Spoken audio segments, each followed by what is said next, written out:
Le millionnaire s'arrêta à une simple foire et se figea sous le choc en voyant la vendeuse. Une copie exacte de son ex-femme. Ce qu'il apprit changea sa vie pour toujours. Ricardo Mendes ne s'était jamais arrêté à une foire de bord de route de sa vie. À 42 ans, il possédait 3 sociétés immobilières, vivait dans des communautés fermées et ne fréquentait que les meilleurs restaurants de la capitale.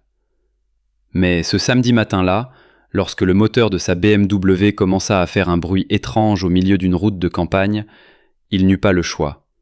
Le GPS indiquait que l'atelier le plus proche était à 20 km et la voiture s'arrêta tout simplement de fonctionner. La chaleur de décembre frappait l'asphalte alors qu'il sortait de la voiture. Son costume italien collait à son corps en sueur.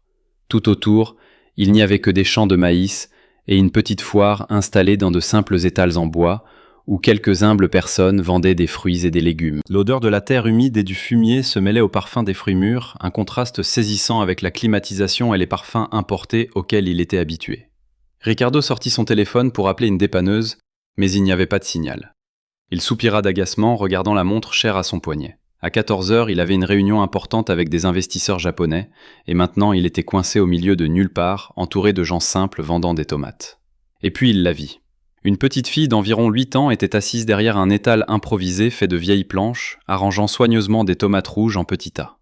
Elle portait une simple robe violette, délavée par le soleil et les lavages, et ses cheveux châtains étaient tressés en 2 couettes qui se balançaient pendant qu'elle travaillait.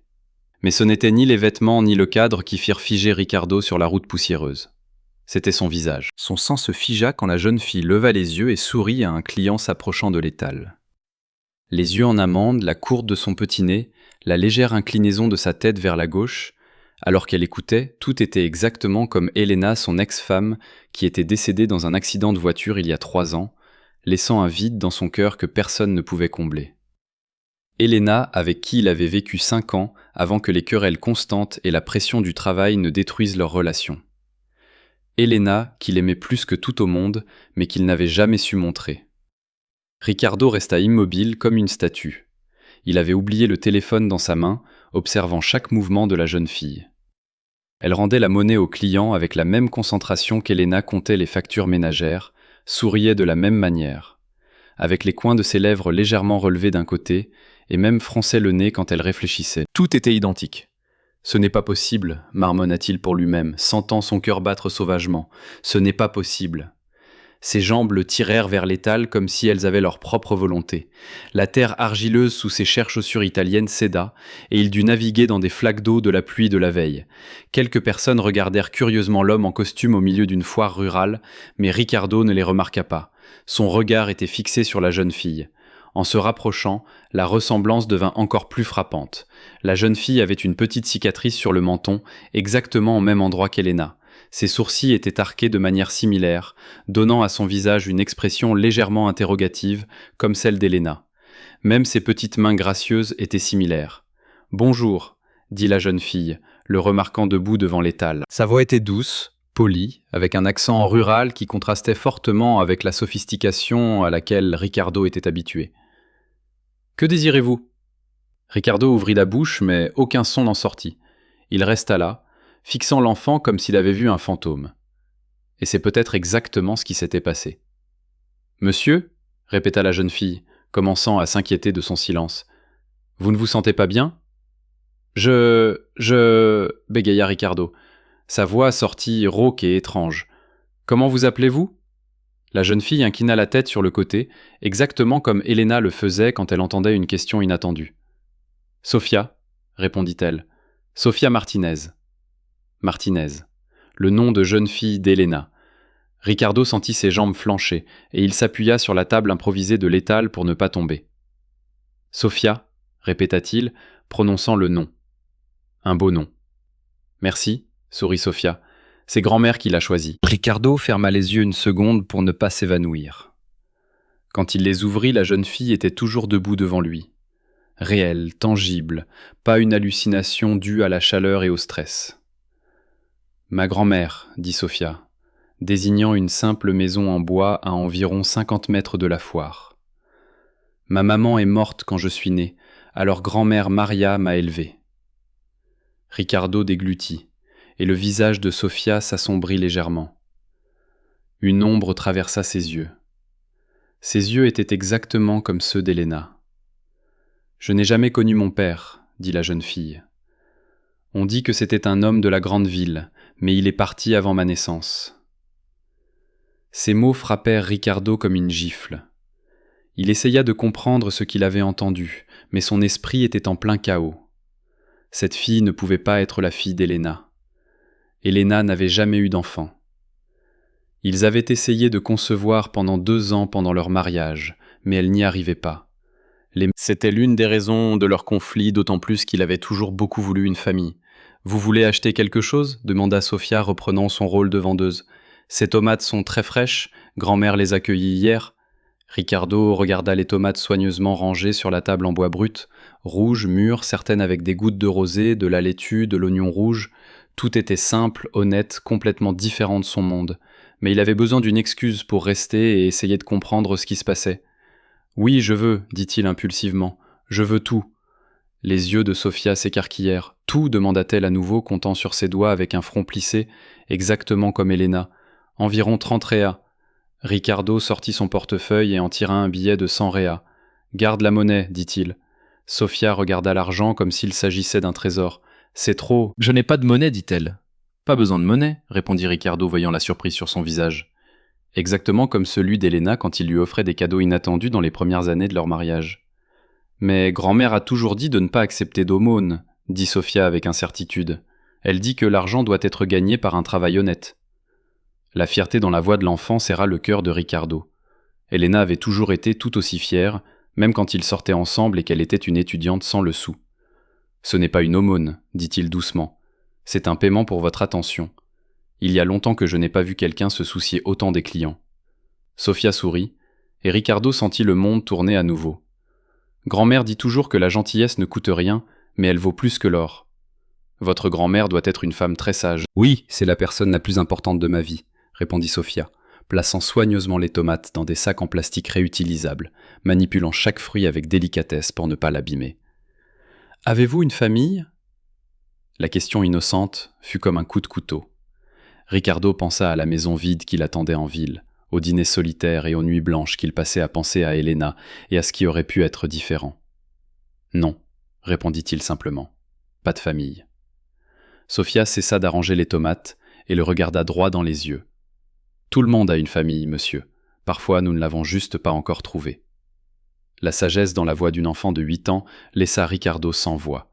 Il resta là, tenant des sacs de légumes, ne comprenant pas pourquoi il en avait besoin, et fixant la jeune fille qui était le portrait craché de la femme qu'il avait perdue. « Sofia !» La voix d'une femme adulte vint de la direction de la maison. « J'arrive pour le déjeuner, grand-mère !» cria Sofia en retour. Elle se tourna vers Ricardo. « Je dois y aller, monsieur. Merci pour votre achat. »« Attendez !» s'entendit dire Ricardo avant de réfléchir. « Vous venez toujours ici les samedis et dimanches ? Grand-mère cultive des légumes et moi j'aide à les vendre, » répondit Sofia, inclinant curieusement la tête. « Je voulais juste savoir, » admit Ricardo, se sentant ridicule. 42 ans, posant des questions simples à une enfant. « Au revoir, Sofia, » dit-il. « Au revoir, monsieur, revenez, » sourit-elle. Ricardo s'éloigna lentement de l'étal en bois, portant des sacs de légumes et de nombreuses questions sans réponse. Quand il atteignit sa voiture, qui, miraculeusement, redémarra après avoir refroidi, il s'assit et pendant environ 10 minutes, fixa dans le rétroviseur la jeune fille qui continuait à arranger les tomates sur la table brute. Sofia Martinez. Une fillette de 8 ans, le portrait craché de son ex-femme décédée. Une fillette qui disait que sa mère était morte en couche et qu'elle n'avait jamais connu son père. Une fillette portant le nom de famille Martinez. C'était le nom d'Elena avant qu'elle ne l'épouse. Ricardo démarra la voiture, tremblant de partout. Tout le long du chemin du retour vers la ville, une question résonna dans son esprit. Se pourrait-il qu'Elena ait eu une fille dont elle ne m'a jamais parlé ? Et si oui, pourquoi cacher quelque chose d'aussi important ? Chez lui, il jeta les sacs de tomates et de légumes dans le réfrigérateur sans regarder et se dirigea directement vers son bureau. Il ouvrit son ordinateur portable et commença à taper dans Google. Sofia Martinez, naissance, campagne de Sao Paulo. Il avait besoin de réponses et il n'allait pas se reposer avant de les trouver. Une fille identique à Elena avait bouleversé son monde en moins de 30 minutes, et Ricardo avait l'étrange sentiment que sa vie ne serait plus jamais la même. Il passa toute la nuit sans dormir, assis devant l'ordinateur, comme possédé. La maison luxueuse était silencieuse, et seul le son de ses doigts sur le clavier résonnait dans le bureau. Il rechercha tout ce qu'il put trouver sur Sofia Martinez pendant 6 heures d'affilée, mais les informations étaient rares et confuses. Un certificat de naissance, des dossiers scolaires ruraux, un carnet de vaccination de base, tout indiquait une fille ordinaire, la fille d'une mère célibataire décédée, élevée par sa grand-mère à la campagne. Mais rien n'expliquait pourquoi elle était une copie exacte d'Elena. Le lundi matin, Ricardo annula toutes ses réunions et décrocha le téléphone. Il ne connaissait qu'un seul détective privé en ville, Marcos Vieira, un ancien policier qu'il avait engagé des années auparavant pour enquêter sur une fraude dans l'une de ses entreprises. « Marcos », dit Ricardo dès que l'homme répondit, « j'ai besoin de ton aide pour une affaire personnelle. »« Ricardo, quelle surprise! Je pensais que tu n'appelais que quand il y avait des problèmes d'argent. Cette fois c'est différent, très différent. » Ricardo hésita, incertain de la manière d'expliquer la situation sans paraître fou. « J'ai besoin que tu enquêtes sur une enfant, une fillette de 8 ans nommée Sofia Martinez. » Un silence s'installa à l'autre bout de la ligne. « Ricardo, tu sais qu'enquêter sur des mineurs est une affaire délicate. Oui, je dois savoir exactement ce que tu cherches. Je veux tout savoir sur elle. Où elle est née, qui sont ses parents, comment elle a fini chez sa grand-mère. Tout. » Ricardo passa une main dans ses cheveux ébouriffés et sans sommeil. « Marcos, j'ai besoin de ça le plus vite possible. Ce sera cher. Le coût n'a pas d'importance. » 2 semaines passèrent en un éclair. Ricardo essaya de maintenir son rythme de travail, mais ses pensées revenaient sans cesse à la jeune fille de la foire. Il résista à l'envie d'y retourner le premier week-end, mais le 2e samedi, il ne put se retenir. Cette fois, il s'habilla plus simplement. Jean, polo, basket, mais il semblait toujours déplacé dans ce cadre rural.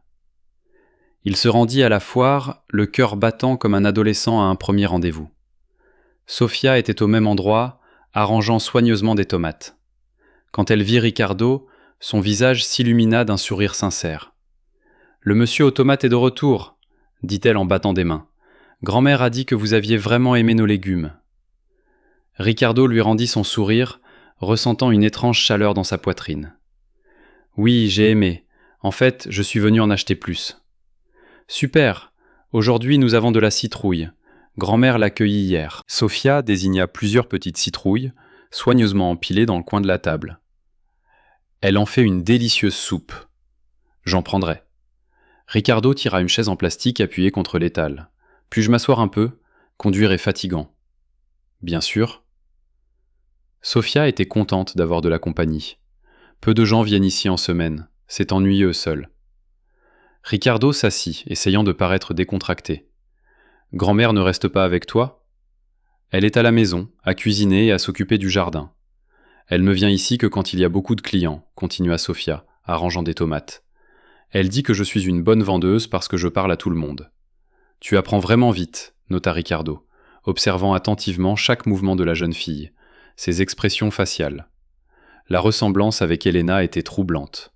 « Sofia, puis-je te poser une question ? » ?»« Vous pouvez. »« Te souviens-tu de quelque chose de ta maman ? » Le visage de Sofia s'assombrit légèrement, comme il le faisait toujours lorsque sa mère était mentionnée. « Non, monsieur. Elle est morte quand je suis né. Grand-mère m'a tout raconté. »« Et que dit-elle » Sofia réfléchit, mordillant sa lèvre inférieure, exactement comme Elena le faisait quand elle réfléchissait. Que maman était très belle et intelligente, qu'elle a étudié dans la grande ville et voulait être institutrice, et qu'elle m'aimait beaucoup, même avant que je ne naisse. Ricardo sentit une boule dans sa gorge. Comment s'appelait-elle ? Elena. Elena Martinez. Sofia leva les yeux. Grand-mère dit que je suis une copie exacte de maman. Le monde de Ricardo s'arrêta. Elena Martinez, ce n'était pas une coïncidence. Cela ne pouvait pas être une coïncidence. Ça va ? Sofia le regarda avec inquiétude. Vous avez pâli ? Je vais bien, mentit Ricardo, essayant de contrôler sa voix. Elena est juste un beau nom. Votre père, votre grand-mère n'en parlent jamais ? Sofia secoua la tête. Elle dit qu'il venait de la ville et qu'il est parti quand il a su que maman était enceinte. Grand-mère n'aime pas parler de lui. Elle dit qu'un homme qui abandonne une femme enceinte ne mérite pas d'être rappelé. Ricardo déglutit. Les pièces du puzzle commençaient à former une image terrifiante. Elena avait disparu pendant 3 mois après leur divorce. Il pensait qu'elle était partie voyager pour oublier leur mariage raté. Mais et si elle était allée à la campagne, était tombée enceinte juste après leur divorce et avait décidé de cacher la grossesse? « Sophia !» La voix de grand-mère résonna de la maison. « Excusez-moi, monsieur, » dit la jeune fille en se tournant vers Ricardo. « Grand-mère a probablement besoin d'aide. Va, je t'attendrai. » Ricardo fut laissé seul à l'étal. Son cœur battait la chamade. Il regarda vers la maison et vit une femme âgée sur le porche, le regardant avec suspicion. Maria était au début de la soixantaine. Ses cheveux gris étaient tirés en chignon. Elle portait de simples robes et des tongs. Même de loin, il pouvait sentir son regard perspicace. Après quelques minutes, Sophia revint en courant. « Désolée pour le retard, dit-elle. Grand-mère voulait savoir qui vous êtes et ce que vous avez dit. »« Que je suis la personne qui vous achète des légumes, » répondit Sophia, inclinant la tête. « Mais elle veut savoir votre nom. » Ricardo hésita. « Ricardo Mendes. » Sophia sourit. « Ricardo est aussi un beau nom. Je le dirai à grand-mère. » Alors que la jeune fille se tournait pour crier le nom vers la maison, Ricardo vit Maria se crisper sur le porche. La femme âgée agrippa une colonne en bois, comme si une porte avait failli claquer. Et même de loin, Ricardo put voir qu'elle avait pâli. « Grand-mère, ça va ?» Sophia courut vers la maison, laissant Ricardo seul avec ses soupçons de plus en plus concrets. Donna Maria connaissait son nom, il en était sûr, et si elle savait, cela signifiait qu'Elena avait parlé de lui. Quand Sophia revint, elle était visiblement inquiète. « Grand-mère ne se sent pas bien, elle dit que sa tension est élevée, mais je ne l'ai jamais vue comme ça. Voulez-vous que j'appelle un médecin ?» Ricardo se leva, réellement alarmé. « Non, non, elle a déjà pris ses médicaments. » Sophia regarda vers la maison où sa grand-mère avait disparu. « Je pense que je ferais mieux d'aller m'occuper d'elle. Ça vous dérange ?»« Bien sûr que non, » répondit Ricardo. Il paya les citrouilles et quitta la foire avec encore plus de questions que de réponses. La réaction de Donna Maria à son nom ne fit que confirmer ses soupçons. Elle savait qui il était. Et si elle savait, cela signifiait qu'Elena avait parlé de lui. Le mardi, le téléphone de Ricardo sonna. C'était Marcos. « Ricardo, j'ai terminé l'enquête sur la jeune fille. Tu dois t'asseoir pour entendre ça. » « Dis-moi. » Sofia Martinez est née le 15 mars 2017, à l'hôpital Santa Casa d'Itapé. Mère, Elena Martinez, 30 ans, célibataire, décédée en couche des suites de complications. Père non mentionné. Ricardo écrivit d'informations d'une main tremblante. Continue. L'enfant a été placé sous la garde de sa grand-mère maternelle, Maria Conceição Martinez, qui a la garde légale depuis. Mais voici le plus intéressant, Ricardo. Elena Martinez est arrivée en ville enceinte de 7 mois en décembre 2016. Personne ne savait d'où elle venait. Elle est apparue seule, sans bien, demandant de l'aide à sa mère. Et avant cela, Elena a obtenu son diplôme de la faculté de pédagogie de l'université de São Paulo en 2012, mariée à un homme d'affaires en 2013, divorcée en juillet 2016. Nom de l'ex-mari dans les papiers du divorce, Ricardo Mendes. Le téléphone faillit tomber de la main de Ricardo. C'était mon ex-femme, Marcos. Je m'en doutais. Mais il y a autre chose. Elena est tombée enceinte vers juin 2016, quelques jours avant le divorce officiel. D'après les dates, l'enfant a été conçu pendant votre mariage. Ricardo s'appuya sur son bureau, dans le bureau, ses jambes flanchant. Sophia est ma fille, de toute la génétique, très probablement. Mais il y a une chose étrange. Quoi ? Elena a dit à sa mère que le père de l'enfant ne devait jamais savoir son existence, qu'il vaudrait mieux pour tout le monde qu'il pense qu'elle n'a jamais eu d'enfant. Pourquoi, je n'ai pas trouvé, mais la vieille Maria en sait plus qu'elle ne le dit. Chaque fois que j'essayais de parler d'Elena, elle changeait de sujet. Ricardo raccrocha et resta dans son bureau pendant plusieurs heures, traitant l'information. Sophia était sa fille. Elena avait caché la grossesse, était allée à la campagne et était morte, gardant ce secret. Mais pourquoi? Pourquoi Elena avait-elle pris une telle décision? Cette nuit-là, Ricardo prit une décision qui allait tout changer. Il monta dans sa voiture et se rendit à la foire, même si c'était mardi et qu'il savait que personne n'y serait. Il se gara devant la maison de Donna Maria et frappa à la porte. La femme âgée ouvrit la porte et faillit s'évanouir en le voyant. « Donna Maria, dit doucement Ricardo, nous devons parler d'Elena et de Sofia. » La femme le regarda longuement, puis prit une profonde inspiration. « Je savais que ce jour viendrait, dit-elle, ouvrant grand la porte.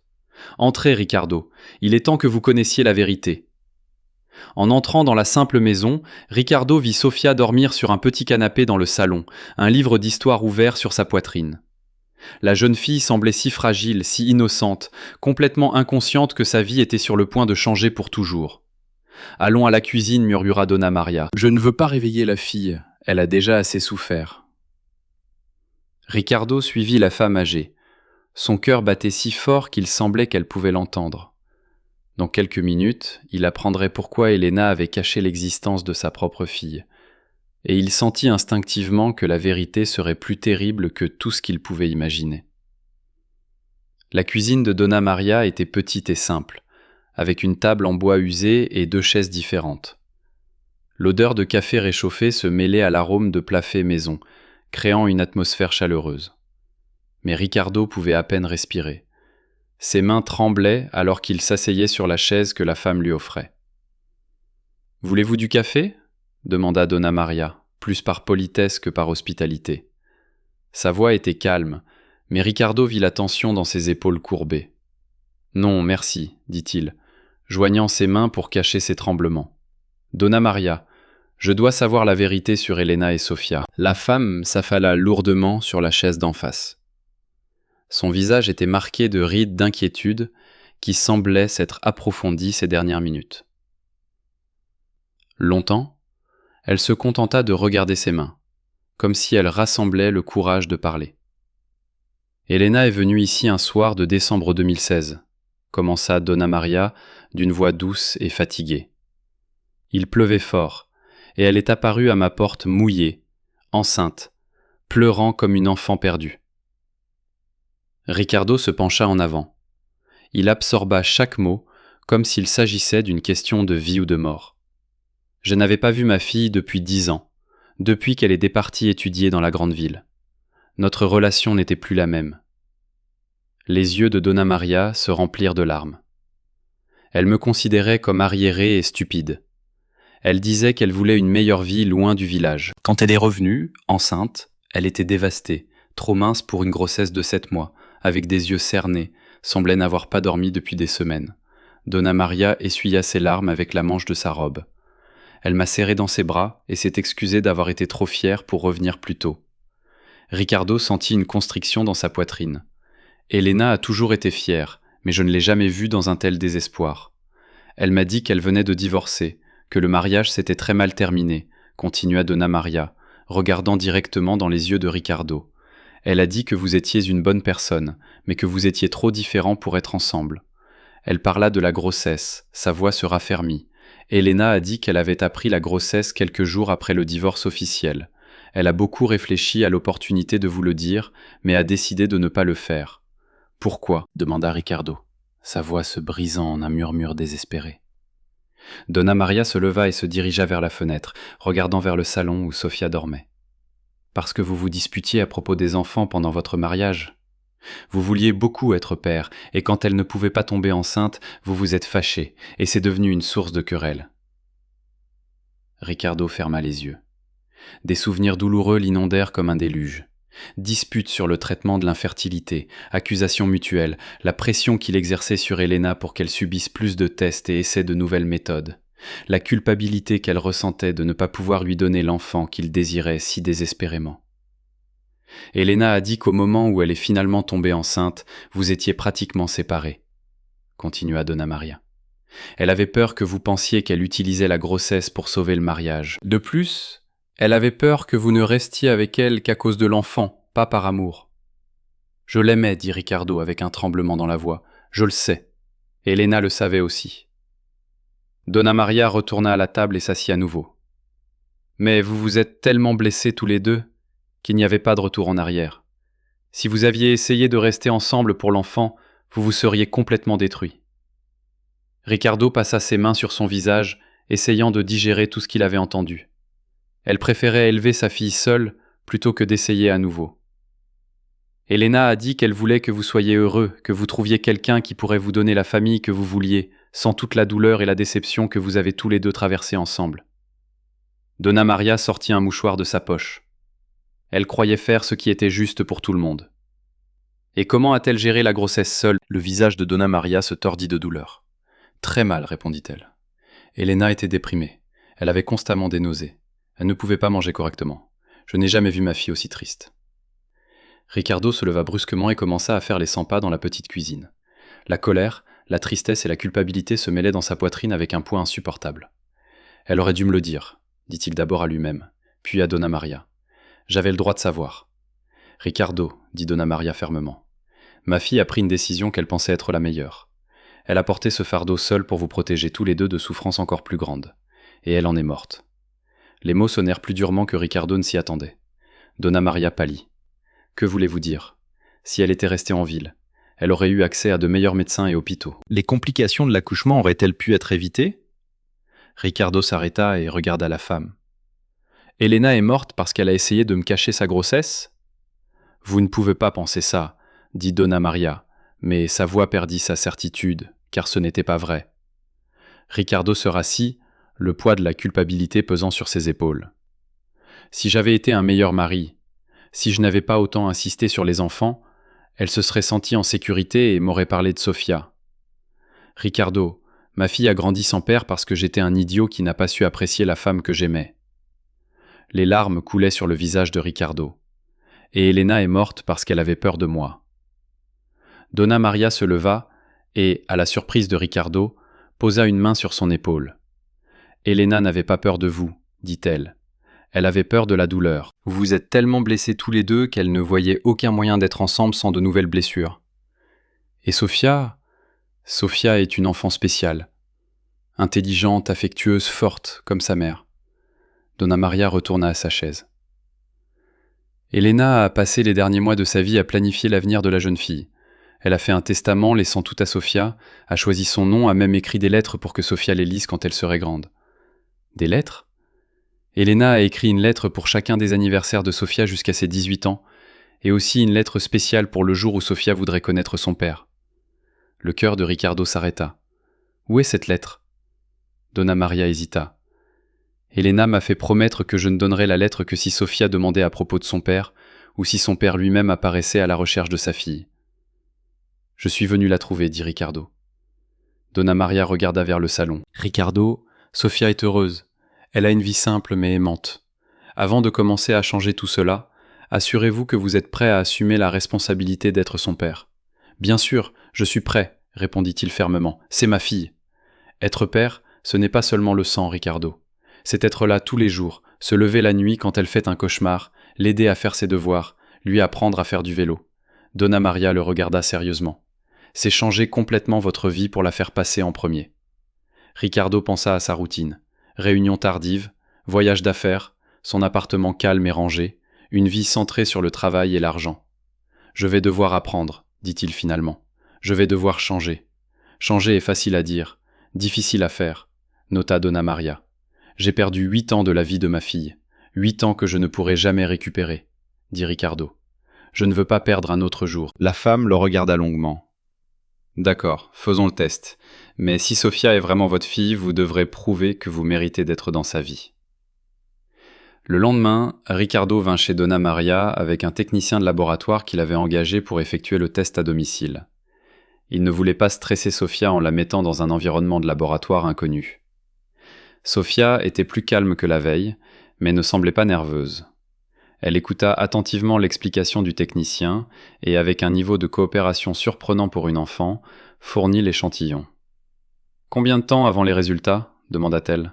« 3 jours, répondit le technicien. 3 jours plus tard, Ricardo s'agenouilla devant Sofia. « Si tu es vraiment ma fille, nous parlerons de la façon dont tu veux que notre relation soit. Puis-je voir votre maison ? Bien sûr, quand tu veux. Et grand-mère peut venir avec moi ? Ricardo regarda Donna Maria. qui réagit avec surprise à la demande. Si grand-mère veut, bien sûr. Les 3 jours d'attente furent les plus longs de la vie de Ricardo. Il annula toutes ses réunions et resta chez lui, incapable de se concentrer sur autre chose que Sofia. Des milliers de scénarios traversèrent son esprit. Et si le test était négatif? Et s'il s'était trompé, et que Sofia n'était pas sa fille? Et si elle l'était, mais qu'elle changeait ensuite d'avis sur le fait de le connaître? Le 3e jour, à 10h du matin, le téléphone sonna. « Monsieur Ricardo, c'est le laboratoire. Les résultats du test sont prêts. »« Pouvez-vous me le dire par téléphone ?»« Bien sûr. Le résultat est positif. 99,90% de probabilité de paternité. Sofia Martinez est votre fille biologique. » Ricardo s'affala lourdement sur le canapé, sentant une vague de soulagement et de bonheur l'envahir. Il était père. Il avait une fille. 1 heure plus tard, il était chez Donna Maria, avec l'enveloppe des résultats. Sofia et sa grand-mère attendaient dans le salon, visiblement anxieuses. « Les résultats sont là, » dit Ricardo, s'asseyant sur la chaise familière. Sofia, serrant son ours en peluche contre sa poitrine, demanda « Suis-je votre fille ?» Ricardo sourit à travers les larmes qui coulaient sur son visage. « Officiellement et scientifiquement, oui, tu es ma fille. » Sofia resta silencieuse un moment, traitant l'information. Puis, à la surprise générale, elle commença à pleurer. « Sofia, qu'est-ce qui se passe, ma chérie ?» Donna Maria s'approcha. « J'ai toujours voulu avoir un papa, » sanglota la jeune fille. « Mais maintenant que j'en ai un, j'ai peur. »« De quoi as-tu peur ?» demanda Ricardo doucement. « Et si vous ne m'aimez pas quand vous me connaîtrez mieux? Et si je ne suis pas une bonne fille ?» Ricardo se leva et s'agenouilla instinctivement devant Sofia. « Puis-je te serrer dans mes bras ?» Sofia, toujours en pleurs, sentit son étreinte. Ricardo la serra, sentant à quel point elle était petite et fragile, mais en même temps, elle tenait parfaitement dans ses bras. C'était la première fois qu'il serrait sa fille dans ses bras. « Sofia, écoute attentivement, dit-il, avec un tremblement dans la voix. Tu es déjà parfaite telle que tu es. Tu es intelligente, affectueuse, courageuse. Tu es tout ce que je pourrais jamais désirer chez une fille, même en vivant dans une maison simple, même en ne connaissant pas les choses de la ville. Surtout à cause de ça, tout la fage